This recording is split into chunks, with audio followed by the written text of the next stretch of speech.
1000 வருஷம் பழமையான 3 லட்சுமி நரசிம்மர் கோவில் ஒரே நேர்கோட்டில் பாண்டியிலிருந்து விழுப்புரம் வரைக்கும் அமைஞ்சிருக்குன்னு சொன்னவங்களாம் நம்ப முடியுதா? ஆமாங்க, பாண்டியிலேருந்து 12 கிலோமீட்டரில் இருக்க சிங்கிரியில் இருக்க முதல் கோவில். 2வது கோவில் பூவரசங்குப்பமில் இருக்குது. 3வது கோவில் பரிக்கல்ல இருக்குது. 1800 வருஷம் பழமையான இந்த கோவிலில் நரசிம்மர் மடியில் மகாலட்சுமி உட்காந்து அவரை அமைதிப்படுத்துகிற மாதிரி காட்சி அளிக்கிறாங்க.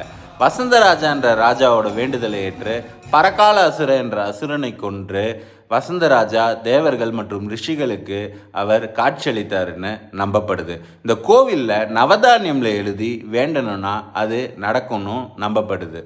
இந்த கோவிலை பொறுத்த வரைக்கும் கேரளா ஸ்டைலில் சட்டையை ரிமூவ் பண்ணிட்டு தாங்க எங்கள் சாமி கும்பிடணும். இந்த 3 கோவிலும் ரொம்ப சக்தி வாய்ந்ததுன்னும் ஒரே நாளில் 3 கோவிலில் பார்த்தா மிகவும் சிறப்பு மிக்கதுன்னும் நம்பப்படுது. வைஷ்ணவைட்டாக இருந்தால் அவங்க வாழ்க்கையில் கண்டிப்பாக பார்க்கணுன்னு சொல்லப்படுது.